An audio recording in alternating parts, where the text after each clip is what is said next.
Question number 78 से करने हैं। क्या कह रहा है क्वेश्चन नंबर 78, देखते हैं थोड़ा सा। A body starts from rest. Rest कह दिया, मतलब इनिशियल वेलोसिटी जीरो हो गई। रेशो पूछा है हमसे डिस्टेंस ट्रेवल का, चौथे सेकंड में और तीसरे सेकंड में जो डिस्टेंस ट्रेवल हुआ उसका रेशो हमें बताना है। ठीक है जी। ये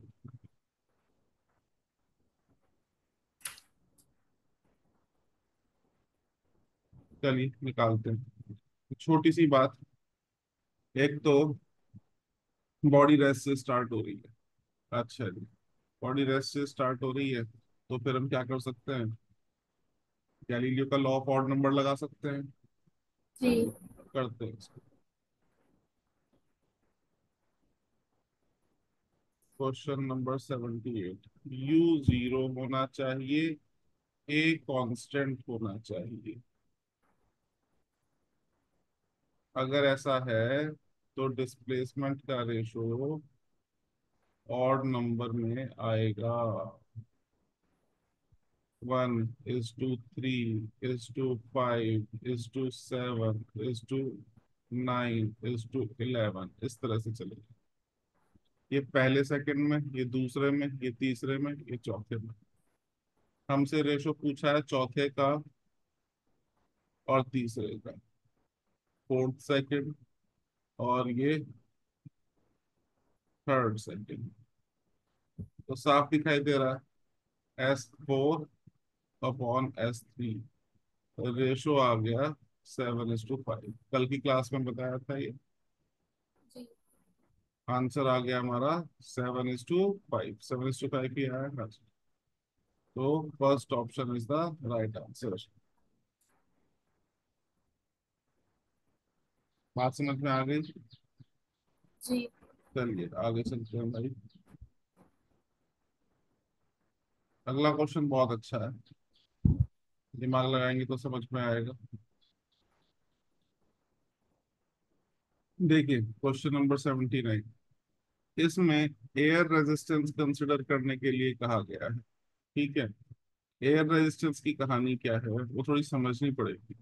पार्टिकल को ऊपर फेंका गया, ठीक है, स्पीड भी बनती। पार्टिकल ऊपर फेंका गया और स्पीड थी उसकी v1।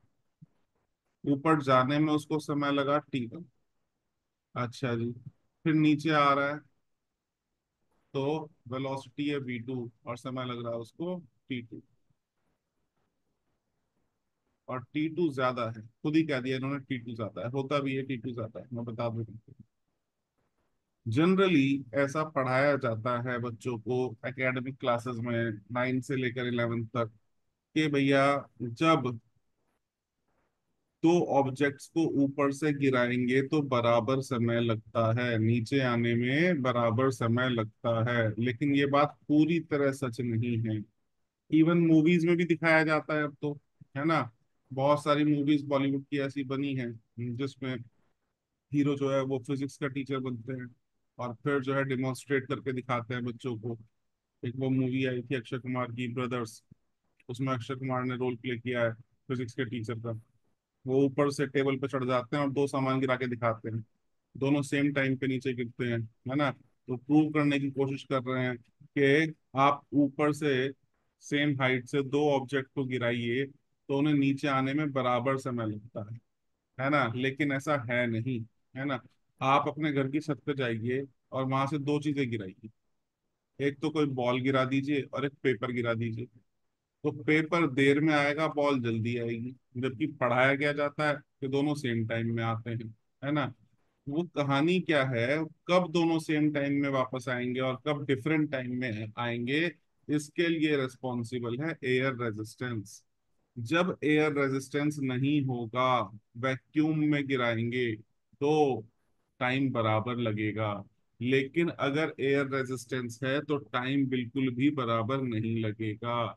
Air resistance plays a very important role, समझने की कोशिश कीजिएगा इसमें।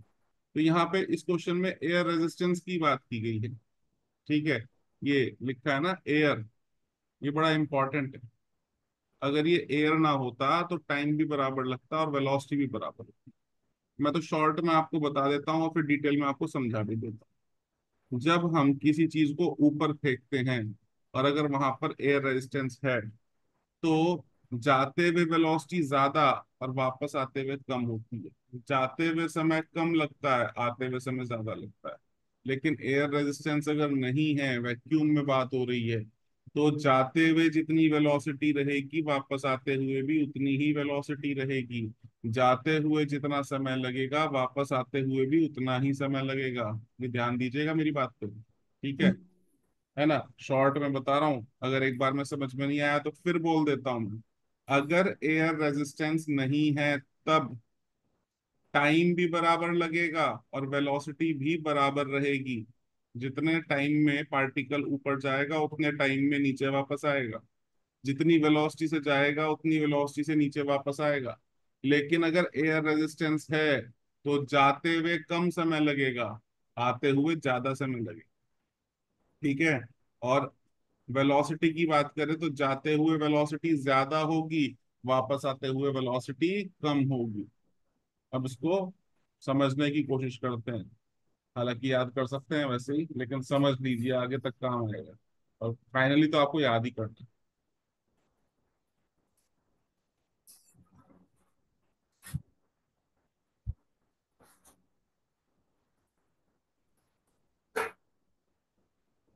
जब मैं किसी पार्टिकल को ऊपर फेंक रहा हूँ,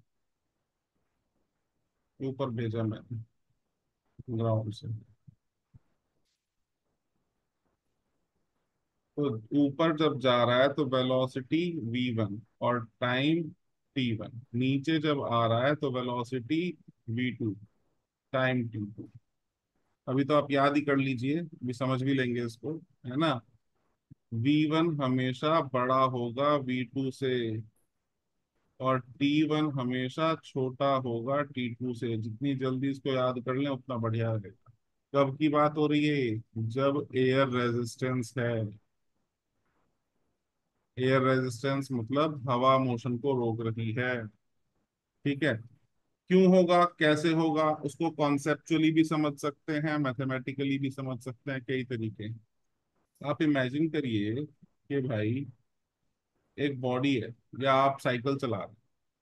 अब साइकिल चला रहे हैं, जो ऊपर भेजोगे ना, तो ऊपर भेजते हुए जो आपने मोशन कराया ऊपर की तरफ, तो ग्रेविटी मोशन को रोक रही है। उसका वेट जो है ऑब्जेक्ट का, वो मोशन को रोक रहा है, जिसको हम mg कह सकते हैं, ग्रेविटेशनल फोर्स। साथ में एयर रेजिस्टेंस भी मोशन को रोक रहा है, ठीक है। अच्छा, लेकिन जब नीचे आ रहे हैं, नीचे आने की कोशिश कर रहे हैं, तो भाई वेट तो लग रहा है नीचे, लेकिन एयर रेजिस्टेंस लग रहा है ऊपर। इसको आप इस तरह से समझ सकते हैं।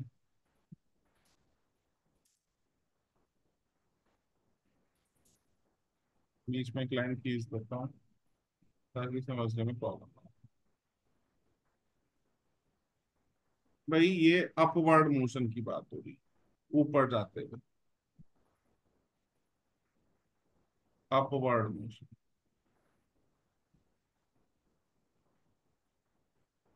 और ये डाउनवर्ड मोशन की बात हो रही। इसको ऐसे समझिए, आप साइकिल चला रहे थे, आपके दो दोस्त हैं, एक का नाम है mg और एक का नाम है r। दोनों ने आपकी साइकिल पीछे से पकड़ के खींच रहे हैं। दोनों आपकी साइकिल रोकने की कोशिश कर रहे हैं।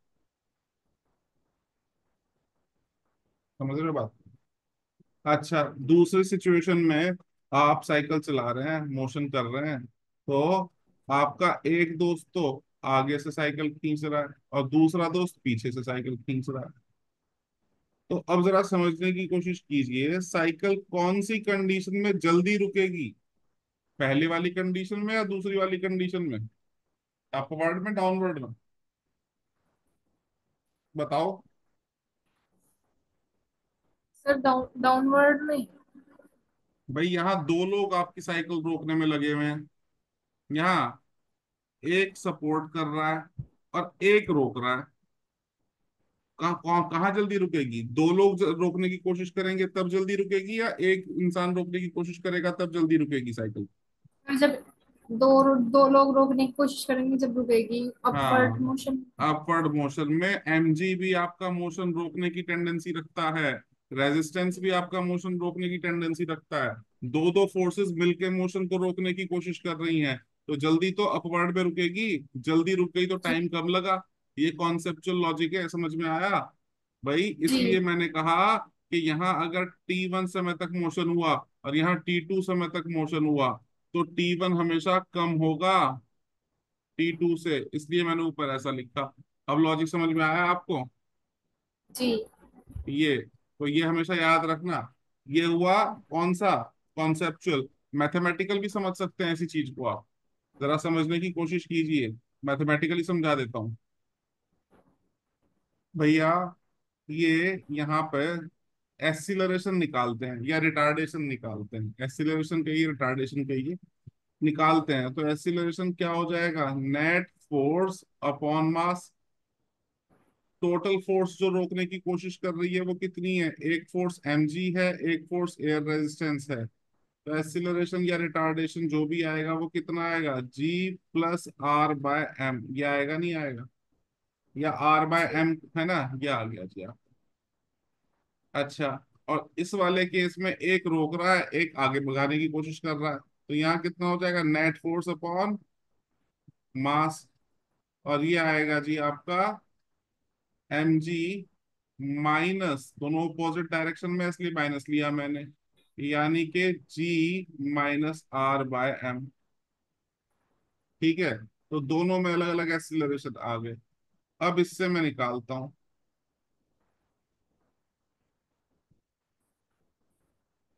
ये देखिए, ये अपवर्ड मोशन के लिए, ये डाउनवर्ड मोशन के लिए। अब अपवर्ड में देखें जरा, यहाँ आप फर्स्ट इक्वेशन लगाइए, v is equal to u minus a t. अब जब बॉडी रुक जाएगी तो v तो जीरो हो गया, तो u is equal to a t. T is equal to u by a. समझ रहे हैं आप बात? तो t की वैल्यू आ गई v upon g plus are by M. और यहां अगर देखें तो v is equal to u plus a t, नीचे आ रहा है, डाउनवर्ड हो गया ना। अब यहाँ इनिशियल वेलोसिटी जीरो, ऊपर से नीचे चल रहे हैं तो हाईएस्ट पॉइंट पे वेलोसिटी जीरो हो रही है, तो u की वैल्यू जीरो। तो v is equal to a t, t is equal to v by a, t is equal to v upon g minus R by M. ऐसे समझिए, यहाँ डिनोमिनेटर बड़ा है तो टाइम कम लगेगा, यहाँ डिनोमिनेटर छोटा है तो टाइम ज्यादा लगेगा।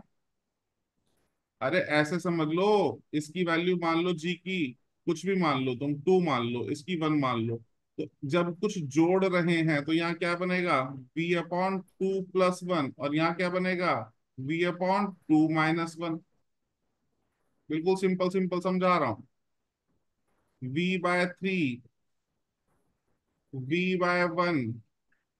भाई यहाँ डिनोमिनेटर जो है वो ज्यादा आ रहा है। भाई 10/3 और 10/1, किसकी वैल्यू ज्यादा आएगी? 10.3 की। 10/3 की कम आएगी नालायक। 10/3 बेटा 3.3 आएगा, और 10/1 10 आएगा। ज्यादा किसकी आई? भाई 3.3 बड़ा है या 10 बड़ा है? कौन बड़ा है? बस। तो बड़ा कब आया? जब डिनोमिनेटर छोटा है।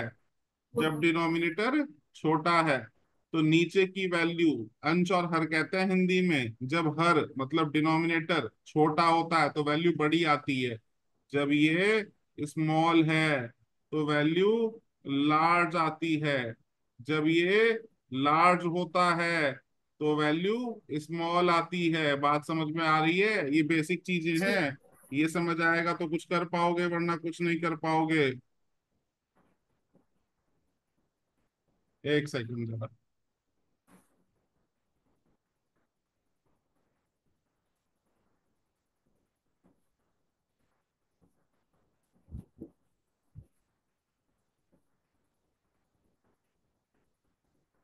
बात समझ में आई मेरी? जी। चलिए, तो भैया ये ध्यान रखना, जब डिनोमिनेटर छोटा तो वैल्यू बड़ी, और डिनोमिनेटर बड़ा तो वैल्यू छोटी। ये बेसिक ऑब्जर्वेशन है। ऐसे ही यहाँ देखो, अपवर्ड वाले केस में मैं फिर कलर बदल के समझाता हूँ। ये अपवर्ड है, ध्यान रखना, और ये डाउनवर्ड है। अपवर्ड वाले केस में जो हमने टाइम निकाला, वहां डिनोमिनेटर में कुछ जोड़ रहे हो, और यहाँ डाउनवर्ड वाले केस में कुछ घटा रहे हो इसमें से। तो किसका डिनोमिनेटर बड़ा, अपवर्ड का डाउनवर्ड का? सर डाउनवर्ड का। डिनोमिनेटर कैसा है, बड़ा है छोटा है? सर डिनोमिनेटर, छोटा। डिनोमिनेटर छोटा तो वैल्यू कैसी आएगी, बड़ी या छोटी? बड़ी। समझ में आई बात? बड़ी तो आएगी जी। हाँ, तो यहाँ टाइम ज्यादा लगेगा। टाइम हिंदी में लिख देता हूँ, ज्यादा लगेगा। और यहाँ टाइम कम लगेगा। ये T1 है, ये T2 है। और जब T1 कम है, तो यही तो मैं शुरू से कह रहा हूँ, T1 स्मॉलर देन T2। समझ आ गई मेरी बात, नहीं आई? आई जी। बेटा? आ गई नहीं आई? ये टाइम की कहानी हुई। हाँ हुई। और इतना सब समझ सको, समझ गए तो बहुत ही अच्छी बात है, याद रखना। नहीं तो फाइनली इसको इन शॉर्ट कंक्लूजन की फॉर्म में भी याद रख लोगे तो भी तुम्हारा भला हो जाएगा। है ना? कि ऊपर जाते हुए अगर एयर रेजिस्टेंस है तो जाने में समय कम लगेगा, आने में समय ज्यादा लगेगा। ये बात याद रखना। ठीक है? याद कर लोगे तो फायदे में रहोगे। समझा मैंने दिया है दोनों तरीके से, कॉन्सेप्चुअली भी मैथमेटिकली भी। बाकी एक बात करते हैं भाई वेलोसिटी की। तो वेलोसिटी किस केस में ज्यादा, किस केस में कम, वो भी हम ऐसे निकाल सकते हैं। भाई देखिए जरा, अपवर्ड के केस में, अभी अभी हमने पढ़ा, अपवर्ड के केस में एक्सीलरेशन आता है G+R/m। और डाउनवर्ड के केस में आता है G-R/m। इतनी बात समझ में आई? तो अब यहाँ वेलोसिटी की बात करें। भाई आपको जब कोई ऑब्जेक्ट आप ऊपर फेंकते हो तो एच हाइट तक गया तो एच से ही तो वापस आएगा। भाई आप जी। किसी बिल्डिंग में सीढ़ियां चढ़ के चढ़ते जा रहे हो, चढ़ते जा रहे हो, ऊपर वाले फ्लोर पे आप दूसरे फ्लोर तक गए तो दूसरे से ही तो नीचे वापस आओगे। गए थे आप जी। दूसरे फ्लोर पे, वापस तीसरे से कैसे आओगे? तो ये ध्यान रखना, जब आप ऊपर जाओगे तो जितनी हाइट तक आप जाओगे उतनी हाइट से तो वापस आओगे। मतलब एच जो है, हाइट जो है वो सेम रहने वाली है, वो बदलेगी नहीं। जी। दूसरे फ्लोर पर चढ़ गए थे तो दूसरे से ही तो नीचे उतरोगे। है ना? तो भैया जी। हाइट सेम रहने वाली है। तो यहाँ ध्यान दीजिए, V² = U² - 2GH अगर मैं लगाऊं, तो यहाँ पे क्या है, हाईएस्ट पॉइंट पे फाइनल वेलोसिटी तो जीरो हो गई। है ना? और U² = 2GH मैं लिख सकता हूँ। तो भाई, या एक्सीलरेशन कहूं तो ज्यादा बेहतर होगा, क्योंकि यहाँ ये एक्सीलरेशन, यहाँ इसको मैं ऐसे ना कह करके ऐसे कह दूं, ज्यादा अच्छा रहेगा। 2AS। अब U² = 2AS। ठीक है? तो U = √2AS। तो यू रूट ए पे डिपेंड कर गया, और यू रूट ए पे डिपेंड कर गया। ए की वैल्यू मतलब एक्सीलरेशन की G+R/m। इसकी पावर हाफ लगा सकते हैं, चाहे अंडर रूट लिख सकते हैं। यहाँ पे मैं बात करूं उसी तरह से नीचे आते हुए, V² = U² + 2AS। यहाँ U की वैल्यू जीरो रहेगी, तो V² = 2AS। यहाँ भी रूट ए पे डिपेंड कर गया। यहाँ G-R/m की पावर हाफ। इसको मैं कह देता हूं V1। अपवर्ड वाले केस में मैं इसको कह देता हूं V1, और यहाँ कह देता हूं V2। तो अब थोड़ा सा ध्यान दें। V1 वाले केस में ये आमने सामने आ रहे हैं, मतलब डायरेक्टली प्रोपोर्शनल है, मतलब समानुपाती हैं। तो जिस केस में ये वैल्यू बढ़ी उस केस में वेलोसिटी बढ़ी, जिस केस में ये वैल्यू छोटी वेलोसिटी छोटी। पहले वाले केस में जो एक्सीलरेशन है ये g plus are by m आ रहा है, तो वेलोसिटी ज्यादा होगी, मोर।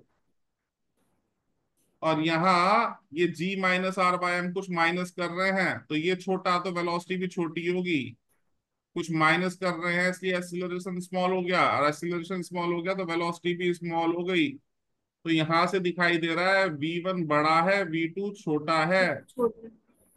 तो मोटी मोटी बात क्या सीखा, क्या देखा, जब कभी भी क्वेश्चन में एयर रेजिस्टेंस, हवा का विरोधाभास कंसिडर किया जाएगा, उन सभी केसेस में जाते हुए वेलोसिटी ज्यादा, वापस आते हुए कम। जाते हुए वेलोसिटी ज्यादा, आते हुए कम। और टाइम की बात करें तो जाते हुए टाइम कम और वापस आते हुए टाइम ज्यादा। ठीक है, ये याद रखिएगा। और अगर एयर रेजिस्टेंस नहीं है, वैक्यूम की बात हो रही है, या एयर रेजिस्टेंस नहीं है, तब क्या होगा? जितना समय जाने में लगेगा उतना ही वापस आने में, जितनी वेलोसिटी जाते हुए उतनी ही वापस आते हुए। ये कंडीशन याद रखना कब कौन सी लगानी है। एयर रेजिस्टेंस है तो जाने में समय कम, आने में ज्यादा। जाते हुए वेलोसिटी ज्यादा, आते हुए कम। ठीक है, और एयर रेजिस्टेंस नहीं है तो जाते हुए आते हुए समय भी बराबर और वेलोसिटी भी बराबर। ये बात समझ में आ गई?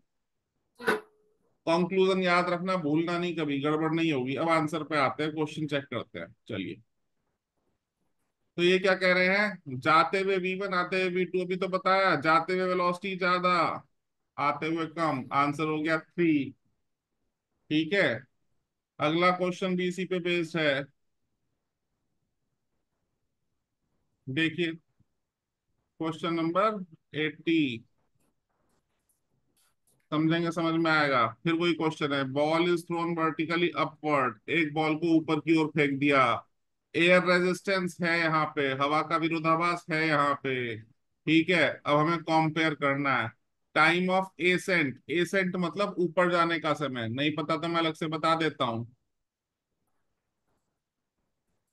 नोट कर लेना। टाइम ऑफ एसेंट मतलब ऊपर जाने का समय।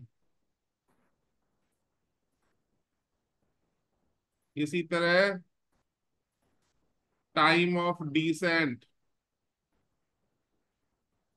मतलब ऊपर से नीचे आने का समय। समझ रहे हो बात को? इतनी बात समझ में आई नहीं आई? तो राइट। अभी अभी बताया, ये तो याद ही करना है। अभी क्या याद करवाया? ऊपर जाने का समय कम होता है ज्यादा होता है? तो ऊपर जाने का, हम्म। तो ऊपर जाने का तो कम होता है। हाँ, T1 बोला था ना टाइम ऑफ एसेंट को, और T1 जी। Smaller than T2। तो ऊपर जाने के समय को टाइम ऑफ एसेंट कहते हैं, तो टाइम ऑफ एसेंट कम होगा।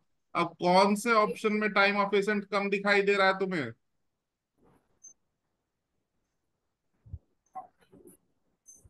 कौन से ऑप्शन में टाइम ऑफ एसेंट कम है? सर सेकंड वाले में। हाँ, समझ आ गया। जी। तो अगर ये बात याद है तो क्वेश्चन डायरेक्ट हो जाएगा, है ना? जी। निकालने में समय लगता है, इसलिए क्लास में समझा दिया जाता है। आप इसको याद कर लेंगे तो क्वेश्चन जल्दी हो जाएगा, डायरेक्ट हो जाएगा आपका। यहाँ तक समझ आ गया बेटा? जी सर। चलो भाई, आगे चलते हैं, नेक्स्ट क्वेश्चन देखते हैं। क्वेश्चन नंबर 81 क्या कह रहा है? A body is projected vertically up, किसी बॉडी को ऊपर की ओर फेंका गया। कब फेंका गया? टी बराबर 0 पे। कितनी वेलोसिटी से फेंका गया? 98 मीटर पर सेकंड से। ठीक उसी जगह से, उसी बिंदु से दू- उतनी ही वेलोसिटी के साथ दूसरी बॉडी को फेंका गया। कब? आफ्टर 4 सेकंड, 4 सेकंड के बाद।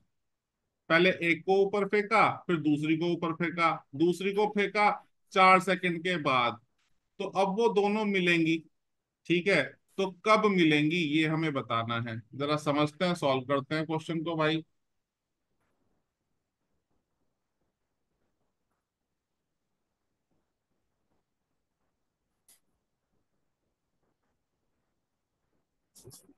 81, 81 ही है ना नंबर? जी। हाँ जी। तो होगा क्या यार, समझने की थोड़ी सी कोशिश करते हैं भैया।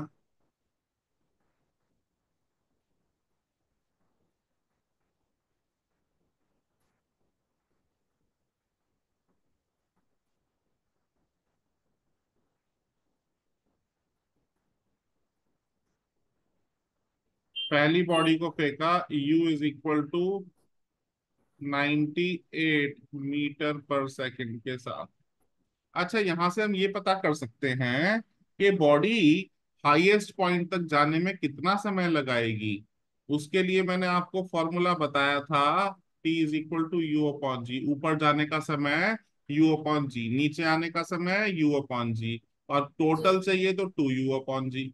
तो ऊपर जाने में कितना समय लगेगा भाई? 98। और अगर एग्जैक्ट कैलकुलेशन करनी है तो यहाँ दिखाई दे रहा है कि हम फायदे में रहेंगे अगर जी की वैल्यू हम 9.8 लेते हैं। जी की वैल्यू 9.8 भी ले सकते हैं, 10 भी ले सकते हैं, है ना? तो सिचुएशन देख के डिसाइड करते हैं 9.8 लेनी चाहिए या 10 लेनी चाहिए। यहाँ 98 है तो 9.8 से हमें फायदा रहेगा, यानी कि 10 सेकंड में ये बॉडी हाईएस्ट पॉइंट पे पहुंच जाएगी, उच्चतम बिंदु पे पहुंच जाएगी। अब ये चलती जा रही है, चलती जा रही है, चलती जा रही है, चलती जा रही है। कभी 10 सेकंड के बाद ये 10 सेकंड पे हाईएस्ट पॉइंट पे पहुंच गई, फिर ये वापस आएगी नीचे ऐसे, और नीचे से एक और बॉडी फिर फेंक दी गई। ये फर्स्ट बॉडी के लिए, ये सेकंड बॉडी के लिए, इसको भी फेंका U = 98 मीटर पर सेकंड से। लेकिन कब? After 4 seconds. अच्छा, तो जरा समझने की कोशिश करें। तो भाई ये जब 4 सेकंड पे थी, 4 सेकंड तक मोशन कर चुकी थी, तब इसने चलना शुरू किया था। जब ये 5 पे पहुंची तब इसका मोशन 1 सेकंड के लिए हुआ। जब इसने 6 सेकंड तक की जर्नी कर ली तब इसका इसकी जर्नी हुई 2 सेकंड की। जब इसने 7 सेकंड तक के लिए जर्नी कर ली तो इसने मोशन करा कितना? 3 सेकंड के लिए। समझ रहे हो बात को? भाई अलग अलग समझो। पहली बॉडी ऊपर जा रही है, जा रही है, जा रही है, जा रही है, जा रही है, जा रही है। बहुत आराम आराम से समझा रहा हूं ताकि समझ में आए। आराम से समझो बात को। पहली बॉडी जा रही है, जब वो 4 सेकंड तक चल चुकी है तब दूसरी बॉडी ने चलना शुरू किया है। जब वो 5 सेकंड तक चल चुकी है तब दूसरी बॉडी चली है हमारी कितनी देर के लिए? 1 सेकंड के लिए, एक सेकंड के लिए। क्योंकि 4 सेकंड बाद चलना शुरू किया। जब ये 6 सेकंड तक चल चुकी है तब ये चली है 2 सेकंड के लिए। जब वो चल चुकी है 7 सेकंड के लिए, ये चली है 3 सेकंड के लिए। ठीक है, ऐसे करते करते जब वो 10 सेकंड तक हाईएस्ट पॉइंट पे पहुंच गई तब ये बेचारी 6 सेकंड ही चली है, उससे 4 कम। अब 10 सेकंड में पहले वाली बॉडी पहुंच गई हाईएस्ट पॉइंट पर, और हाईएस्ट पॉइंट पर जी। जाने के बाद मोशन रुक जाएगा, वेलोसिटी 0 हो जाएगी, फिर वो वापस आना शुरू करेगी नीचे की ओर। जब ये वापस आ रही होगी और दूसरे वाली ऊपर जा रही होगी तब ये कहीं पर मिलेंगी। ये खेल समझ में आया? जी। अगर वो वापस ना मुड़ती, ये मोशन वर्टिकल ना होता, हॉरिजॉन्टल होता, जमीन पर हो रहा होता। ये हवा में हो रहा है, ऊपर की ओर हो रहा है, ऊपर की ओर फेंका है। अगर ये हॉरिजॉन्टल मोशन होता, है ना, क्षैतिज दिशा में गति हो रही होती, तो ये कभी ना मिलती, क्योंकि पहले वाली बॉडी वापस ही नहीं मुड़ती, और वापस ही नहीं मुड़ती तो काहे को मिलती? एक गाड़ी आगे भागे भागे जा रही है, जो पहले चल पड़ी वो पहले चल पड़ी, वो आगे ही रहेगी, जो बाद में चली है वो पीछे ही रहेगी, कभी मिलेंगे ही नहीं। लेकिन यहां पर क्योंकि ग्रेविटी काम कर रही है, इसलिए पहली बॉडी हाईएस्ट पॉइंट तक जाने के बाद वापस नीचे आएगी, और जब वापस नीचे आएगी तो क्या होगा? पहली वाली बॉडी से टकराएगी। समझ गए मेरी बात? ये है क्वेश्चन। तो क्वेश्चन समझ में आया तो इसको सॉल्व कर सकते हैं। ठीक है भाई। ये ग्राउंड है, जो नीचे मैंने लाइन बनाई, ये हमारा ग्राउंड है। ग्राउंड से दोनों ने चलना शुरू किया। ये जो हाइट है, जहां पर मैंने मान लिया यहां मिलेंगी, ये जहां मिलेंगी मैं मान लेता हूं ये हाइट है ग्राउंड से एच, एच हाइट पर मिलेंगी। ठीक है। तो अब जरा ध्यान दें तो मेरी बात को समझिए। मैं मान लेता हूं क्वेश्चन में, let the two bodies will meet each other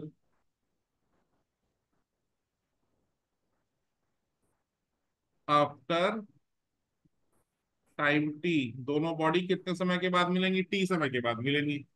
अगर ऐसा है तो पहली बॉडी ने मोशन किया, मोशन ऑफ फर्स्ट बॉडी, पहली बॉडी ने मोशन किया है टी समय के लिए, और सेकंड बॉडी ने मोशन किया है, वो तो 4 सेकंड बाद चल रही थी, तो उसने मोशन किया है T-4 के लिए। पहली बॉडी ने जो जर्नी की वो की T सेकंड्स के लिए, दूसरी बॉडी ने जर्नी की T-4 के लिए। अब क्योंकि ये जहां मिली हैं तो एक ही पोजीशन पे तो मिली होंगी, जी। है ना। अब भाई तुम हो दिल्ली में, मैं हूँ कलकत्ता में, हमारी मुलाकात हो सकती है? बिल्कुल नहीं हो सकती, है ना। तुम्हें भी आना पड़ेगा दिल्ली, मुझे भी आना पड़ेगा दिल्ली, तब तो मुलाकात होगी। दो लोग जी। मिल सकते हैं जब एक ही जगह पे हो, तभी तो मुलाकात होगी। ये दोनों मिल जी। रही हैं तो ऑब्वियस है दोनों की पोजीशन एक होगी तभी तो मिले हैं। दोनों की हाइट जी। बराबर होगी तभी तो मिले हैं। तो दोनों की हाइट निकाल करके सेकंड इक्वेशन ऑफ मोशन लगा करके मैं एक काम कर सकता हूं। As the two bodies meet each other, क्योंकि दोनों बॉडी मिल रही हैं, मीट ईच अदर, दोनों मिल गई तो जाहिर सी बात है दोनों की पोजीशन कैसी होनी चाहिए? सेम होनी चाहिए। पोजीशन सेम से मेरा मतलब हाइट सेम होनी चाहिए। और हाइट या पोजीशन बताने वाली इक्वेशन हमारे पास होती है सेकंड इक्वेशन। तो भैया height of first body is equal to height of second body, अगर ऐसा है तभी तो बॉडी मिलेंगी। अब height of first body first equation से सेकंड इक्वेशन में मोशन लगा के निकाल सकता हूं मैं, कैसे? u into t minus half g t square, ये पहली बॉडी के लिए, क्योंकि पहली बॉडी जो मोशन किया वो T सेकंड्स के लिए किया।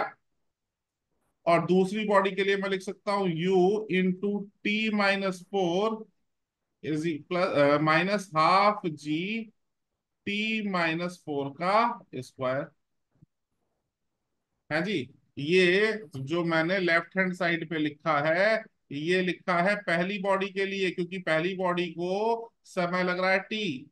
और ये जो राइट हैंड साइड पे मैंने लिखा है, ये लिखा है दूसरी बॉडी के लिए, क्योंकि दूसरी बॉडी को समय लग रहा है T-4। है जी। तो ये टी और T-4 समय थे, इसलिए मैंने दोनों की हाइट निकाली, दोनों की हाइट को इक्वेट कर दिया, क्योंकि हाइट पोजीशन को रिप्रेजेंट कर रही है और मुलाकात करने के लिए पोजीशन सेम होनी चाहिए। अब इसको करते हैं सॉल्व। तो काम हो गया भाई। u into t minus half g t square, और ये हो गया u इंटू टी -4u। यहाँ पे हम इसको खोल सकते हैं, a माइनस बी का होल स्क्वायर फॉर्मूला लगा सकते हैं। A square plus b square -2ab minus half g, यहाँ लिखूंगा मैं T स्क्वायर, फिर बी का स्क्वायर यानी कि 16 -2ab -2 इंटू टी इंटू 4। ये हो गया ut -हाफ GT स्क्वायर, इधर हो गया ut -4u -हाफ GT +16, और ये -8t। वैल्यू रख के सबकी सॉल्व हो जाएगा ये हो गया जी। ut -half GT square is equal to ut -4u -half GT square -half G into 16 +half G into 8t। अच्छा, अब ये हाफ GT स्क्वायर से हाफ GT स्क्वायर कैंसिल, ये इससे खत्म हो गया। यूटी यूटी से कट गया, है ना। तो ये क्या बचा भाई, इधर तो कुछ नहीं बचा, ये हो गया जीरो, ये हो गया माइनस का 4u, और यहाँ बचा हाफ इंटू जी इंटू 16, और ये हो गया 4GT प्लस 4GT। अब इसको सॉल्व करके जो नेगेटिव वाली टर्म है इस तरफ ले आओ, 4u plus half g into 16 is equal to 4GT। सबकी वैल्यू डाल देंगे, सॉल्व कर लेंगे, आंसर आ जाएगा। 4 इंटू 98, ये वेलोसिटी 98 थी, जी की वैल्यू 9.8 इंटू 16, और 4 इंटू 9.8 इंटू टी, ये सॉल्व कर सकते हैं, टी की वैल्यू आ जाएगी बेटा 12 सेकेंड, है ना। कैलकुलेशन हो जाएगी, ये समझ आया आपको, नहीं आया? बहुत ही जी। अच्छा क्वेश्चन था। आंसर चेक करते हैं, चलिए। 12 सेकेंड, ऑप्शन नंबर 4। यहाँ तक क्लियर है? जी सर। चलिए तो यहीं तक रहने देते हैं।